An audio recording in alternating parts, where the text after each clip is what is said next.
itu kenyataan yang harus diterima. Jakarta sama Bandung secara ekonomi memang sangat secara fisik pun mereka dekat. Itu kenapa pas mereka bikin jalan tol itu kerjasama ekonomi antara dua kerajaan itu jadi tambah kencang. Meskipun secara kalau nggak salah Jakarta, kota terbesar di Indonesia itu Jakarta satu, terus Surabaya, ketiga baru Bandung dan Jakarta. Apa Medan dulu. Tapi secara ekonomi pun Bandung itu harus Surabaya. Karena apa? Apapun yang terjadi secara ekonomi itu, economic things itu happening di Jakarta doang. Contohnya, misalnya kita mau nyari klien, mau nyari agensi, mau ketemu sama brand, ketemu sama pemerintah, membuat regulasi, ketemu sama pengambil keputusan dari organisasi, nggak ada itu sangat dikit banget yang oh ya headquarter kita di Muntilan gitu, dikit banget.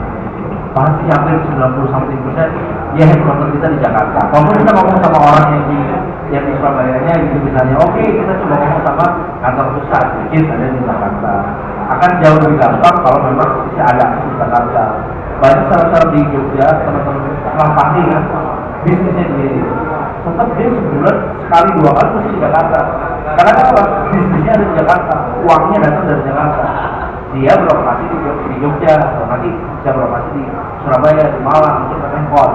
Tapi uangnya itu tetap ada di Jakarta.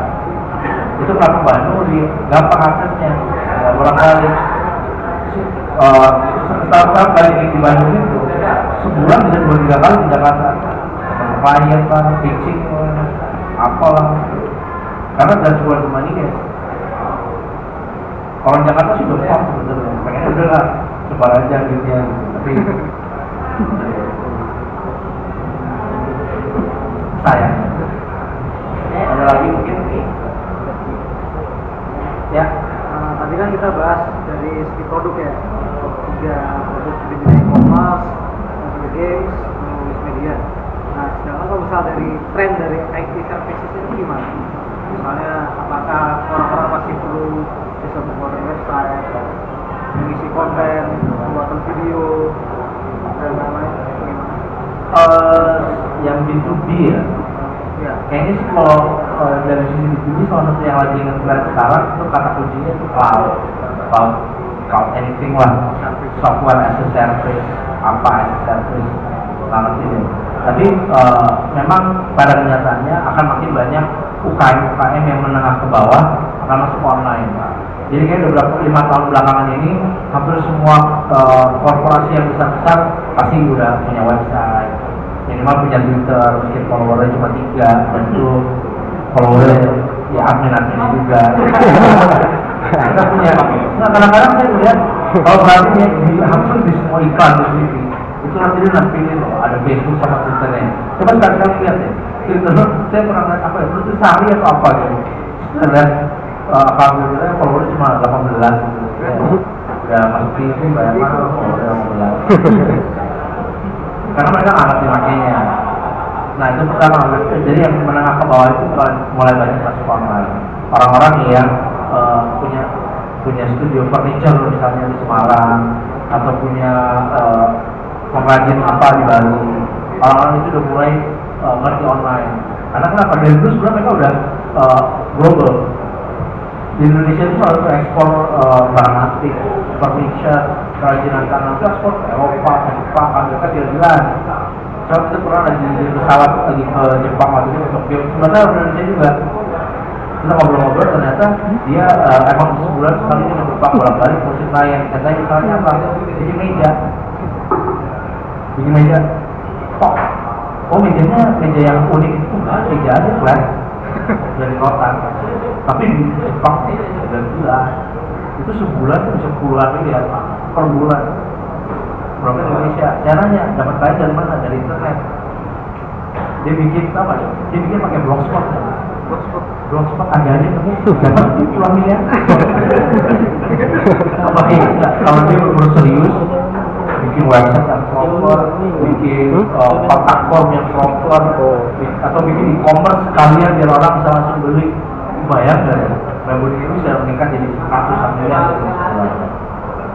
Ya kan, dari itu dia cerita, dia bikin blogspot itu tahun 2009. Habis itu dia ketemu beberapa klien, akhirnya naik sampai akhirnya dia ada, kan tuh dia satu kampung banyak pengrajin itu kan, apa dia dibeliin semua tuh perusahaan dari kecil tuh, lalu dibeli loh, akhirnya pabriknya jadi paling gede di kampungnya dia, karena tadinya ada 10 kecil-kecil, apa dia dibeli semua di satu. Dari semua gitu. Iya, dan itu dari internet. Kalau nggak ada internet sih, ya paling bisnisnya cuma puluhan juta, kalau dia bilang. Ya itu hal yang itu sekarang yang lagi push. Salah satu yang lagi push banyak itu si Google. Dia lagi jalan-jalan keliling Jakarta, keliling Jawa, yang daerah-daerah pengrajin itu Bali, Sumatera. Untuk ayo go online, kan dia pakai produknya Google Pages, terus kasih voucher buat AdWords, iklan gitu. Itu salah satu yang lagi hype juga. Cloud sama itu bukan, of course website, digital presence in general sih pasti buat, tapi lebih ke level UKM yang menengah ke bawah. Ada lagi? Ya. Ada nggak biar sama kita jadi media darlingnya, jadi media darlingnya di sosial. Apa ya sebenarnya kalau dibilang mau jadi, gue nggak ngerti kenapa mesti jadi media darling ya. Kalau kayak Jokowi ya, overrated sih kalau itu. Gue suka sama dia tapi kayak aduh, dia lagi orang. Nah itu maksud gue, Jokowi itu contoh yang pas sih. Jadi terima kasih. Karena kenapa? Ketika terlalu banyak jadi media darling, you lost your focus. Fokusnya apa? Fokusnya dandan, facial, rambutnya justru harusnya fokus ke nyari duit gitu kan.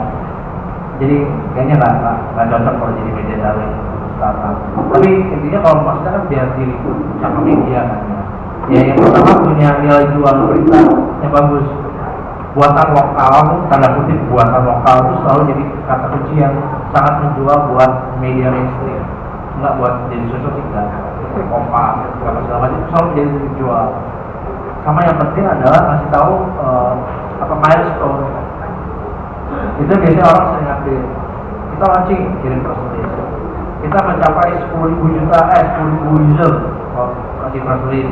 Kita partneran sama siapa? Abu Rizal Bakri misalnya, dibeli sama Bakri. Investasi baru. Nah itu yang penting sih menjalin hubungan sama media-media itu. Agak baik kalau ada yang kenal, misalnya orang Kompas sama orang Detik, kita kirimin bro, ini kita ada list baru, kirimin aja. Tapi memang dibuat semenarik mungkin. Pasti ada sih angle-angle yang lebih menarik. Yang penting kita punya prinsip segini. Kalau ada startup yang pakai jasanya PR agency, baru saat itu produknya jelek. Itu kenapa dia butuh PR. Karena gue percaya kalau produknya bagus, nggak usah banyak aneh-aneh lah, mix status mana jadi yang aneh-aneh gitu. Tapi mereka memang produknya bagus, dipakai orang senang, orang ngasih tahu teman-temannya lagi, pakai mix juga, join status juga. Menurut gua itu case tadi yang bagus banget, contoh lah mereka. Itu menurut gua keren. Jadi if your startup is cool, then the media will come to you. Nggak perlu ngejar-ngejar dia, malah dia interview dong. Bisa banget. Kasus itu masih banyak kurangnya loh. Siapa?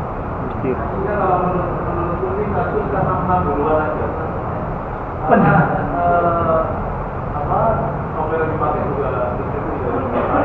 Iya, dari V-Bulletin pun ada cerita lucu sih.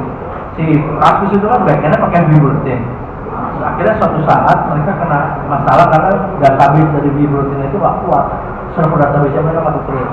Akhirnya dia email ke orang V-Bulletin, karena mereka punya jasa maintenance tuh.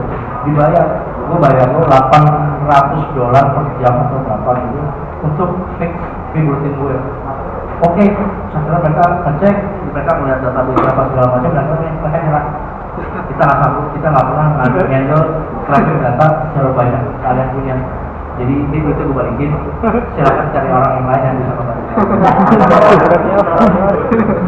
itu si Andrew sih bilang sama gue, itu salah satu ya antara menyesal nggak nyesal sih, karena dulu dia pilih sebuah platform yang belum mature, belum dewasa, belum siap, belum pernah